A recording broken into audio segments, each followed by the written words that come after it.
Hello friends, welcome to my YouTube channel. મિત્રો, શ્રાવણ મહિનો શરૂ થઈ ગયો છે અને શ્રાવણ મહિનામાં ઘણા બધા લોકો ઉપવાસ કરતા હોય છે. તો આજે હું તમારી સાથે ઉપવાસને લગતી એક રેસીપી લઈને આવી છું. તો જેમાં આપણે બનાવીશું ફરાળી પેટીસ અને એ પણ ફ્રેશ લીલા નારિયેળની પેટીસ બનાવીશું. તો ચાલો આપણે શરૂઆત કરીએ ફરાળી પેટીસ બનાવવાનું. તો એના માટે મેં અત્યારે ફ્રેશ દાડમના દાણા લીધા છે. ફ્રેશ જે લીલું નારિયેળ આવે છે તેનું છીણ લીધું છે. ત્યાર પછી સૂકી લાલ દ્રાક્ષ છે. ત્યાર પછી આરા લોટ એટલે કે જે તપકીરનો લોટ આવે છે તે લીધો છે. ત્યાર પછી મેં શેકેલા સિંગદાણા છે જેને આ રીતે ક્રશ કરી લીધા છે. લીલા કોથમીર છે અને બોઇલ કરેલા પોટેટોસ છે. તો ચાલો આપણે શરૂઆત કરીએ ફ્રેશ લીલા નારિયેળની ફરાળી પેટીસ બનાવવાનું.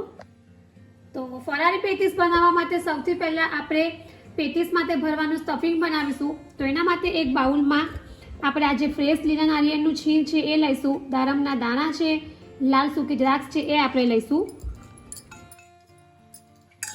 ત્યાર પછી આ જે શેકેલા સિંગદાણાનો ક્રશ કરેલો ભૂકો છે એ આપણે એડ કરીશું.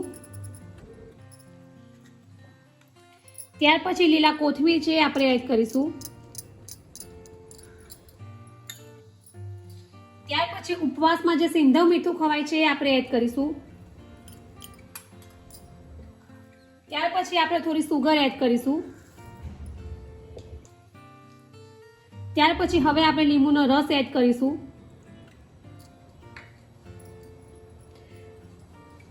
ત્યાર પછી હવે આપણે આદુ અને મરચાંની પેસ્ટ એડ કરીશું.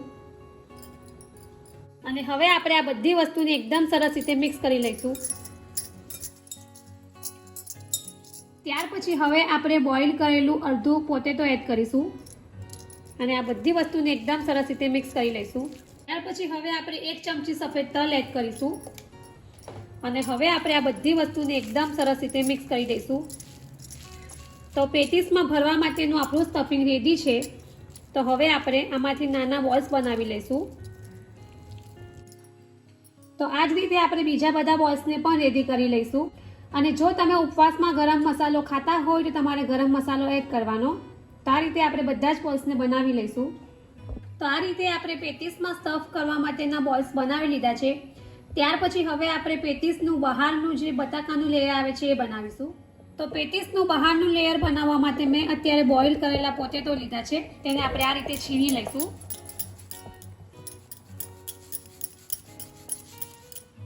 તો આ રીતે આપણે પોટેટોને છીણીને રેડી કરી લીધા છે.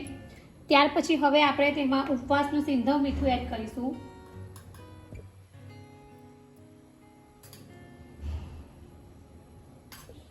ત્યાર પછી હવે અહીંયા જે તપકીરનો લોટ છે તે આપણે એડ કરીશું.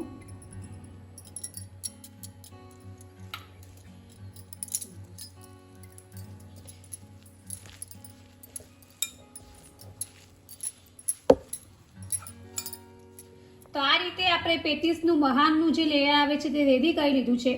ત્યાર પછી હવે આપણે આ રીતે થોડો માવો હાથમાં લઈશું.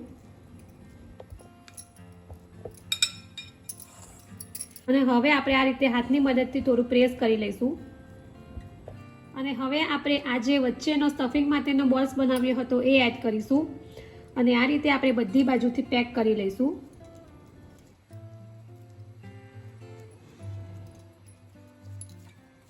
અને હવે આપણે આ રીતે બોલ્સ બનાવી લઈશું. તો આ રીતે આપણે પેટીસને રેડી કરી લીધી છે. તો બીજી બધી પેટીસને પણ આપણે આ જ રીતે રેડી કરી લઈશું. તો આ રીતે આપણે બધી જ પેટીસને બનાવીને રેડી કરી લીધી છે. તો હવે આપણે જે પેટીસ બનાવી છે એને ઓઇલમાં ફ્રાય કરી લઈશું. તો આ રીતે આપણી જે પેટીસ છે ફ્રાય થઈને રેડી છે. તો હવે આપણે એને બહાર કાઢી લઈશું. ત્યાર પછી હવે આપણે પેટીસ સાથે ખાવા માટેની ફરાળી ચટણી બનાવીશું. તેના માટે મિક્સર બાઉલમાં થોડા કોથમીર લીધા છે. ત્યાર પછી આપણે તેમાં ફ્રેશ પુદીનાના પાન છે એ એડ કરીશું.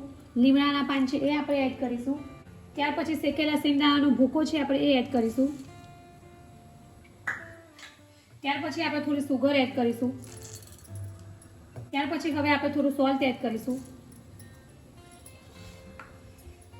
ત્યાર પછી અહીંયા મારી પાસે આદુ મરચાંની પેસ્ટ છે તો આપણે એ એડ કરીશું. તમે ગ્રીન આખા મરચાં પણ એડ કરી શકો છો. ત્યાર પછી હવે આપણે આપણી ગ્રીન ચટણીનો કલર એવો ને એવો જ રહે એના માટે આઈસ ક્યુબ એડ કરીશું. તો આપણે પાણી બિલકુલ નથી એડ કરવાનું, આઈસ ક્યુબ જ એડ કરીશું. અને હવે આપણે એને મિક્સચરમાં ક્રશ કરી લઈશું. આપણી જે ફરારી પેટીસ સાથે ખાવા માટેની ગ્રીન ચટણી છે એ રેડી છે.